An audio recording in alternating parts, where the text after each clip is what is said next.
الرجیم بسم اللہ الرحمن الرحیم ولا تباشروهن وانتم عاکفون فی المساجد تلک حدود اللہ۔ مساجد میں اعتکاف رسول اللہ صلی اللہ علیہ وسلم کی مستقل ایک سنت ہے جس کے کچھ آداب بھی ہیں جو چیزیں رسول اللہ صلی اللہ علیہ وسلم سے ثابت نہیں، وہ اعتکاف میں بیٹھنے والے ان سے پرہیز کریں، ورنہ اجر وہ اعتکاف کا نہیں رہے گا۔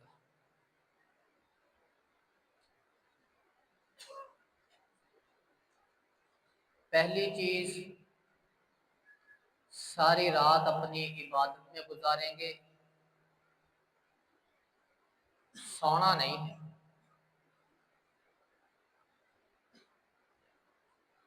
اگر بیٹھے پڑھتے پڑھتے نیند آ جائے تو نفل شروع کر دیں، نفلوں میں تھکاوٹ ہو جائے تو بیٹھ کے پڑھ لیں، کوئی لمحہ ضائع نہ ہو جائے۔ یہ آخری عشرے کے جو لمحات ہیں رات کے وقت کے، یہ بڑے قیمتی لمحات ہوتے ہیں، ان کو اللہ کی عبادت میں ہی گزارنا چاہیے۔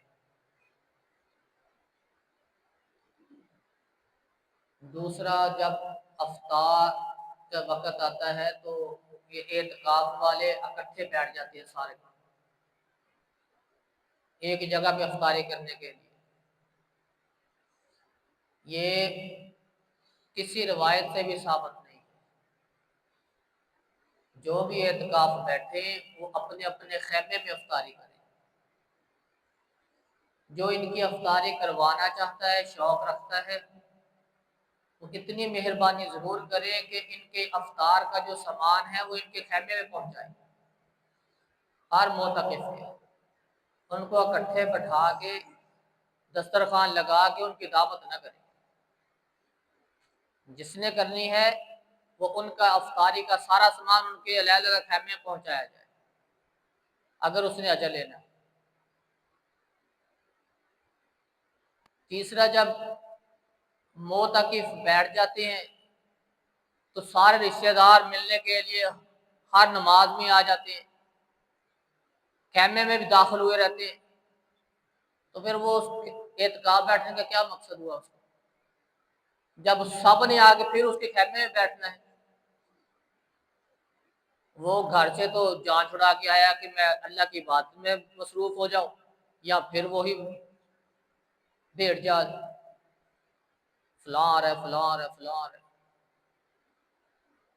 اعتکاف کرنا ہے تو پھر یہ معاملات کو ختم کر کے ہیں، صرف اللہ کی عبادت میں رہیں۔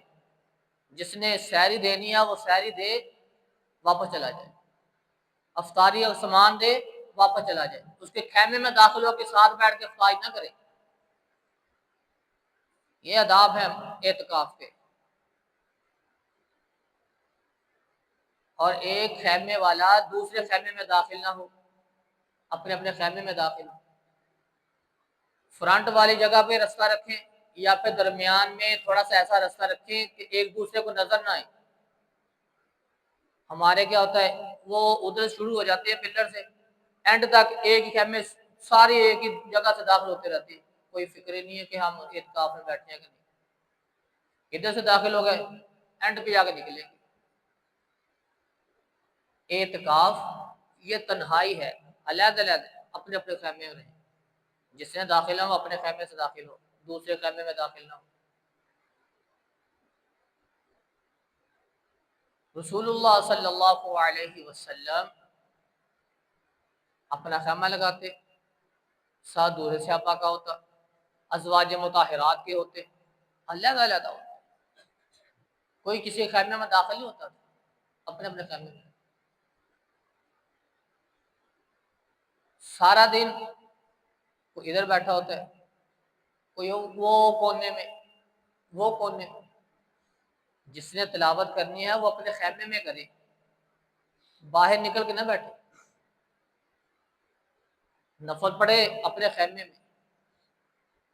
جب باہر بیٹھیں گے تو پھر گفتگو تو ہونی ہے آپس میں، گپے ہانکنی ہے، اکیلی تلاوت تو پھر وہ کر نہیں سکتا۔ جتنے لمحات اس نے دن کو گزارنے ہیں وہ اپنے خیمے میں، رات کو گزارنے ہیں وہ اپنے خیمے میں رہے گا۔ اگر ان چیزوں کی پاسداری نئے اعتکاف میں بیٹھ کے تو پھر اس اعتکاف کا کوئی فائدہ نہیں۔ ان چیزوں کا خیال رکھیے گا۔ جس کو اللہ رب العزت توفیق دے وہ اپنے اعتکاف کو ضائع نہ کرے، وہ اللہ کی عبادت میں مصروف رہے، رسول اللہ صلی اللہ علیہ وسلم کی سنت کو اپنا کے گزارے۔ اگر ہمارے یہ بھی ہے نا، کچھ اعتکافی موبائل لے آتے ہیں، ہم نے قرآن پڑھنا ہوتا ہے، یہ الماریاں ادھر بھری، یہ بھری پڑی ہیں، وہ بھری پڑی ہے، یہ کتاب، یہ جلدوں والے قرآن بھی کہاں لے کے جانے ہم نے۔ اسی مقصد کے لیے ہیں، جو اعتکاف بیٹھے موبائل گھر چھوڑ کے آئے، آ کے قرآن میں اس کو نئے نکال کے دوں گا ہر اعتکافی کو، وہ اپنے اپنے خیمے میں قرآن رکھے، اس پہ تلاوت کرے۔ موبائل سے 10 دن کے لیے موبائل کو الوداع کہہ کے آئیں۔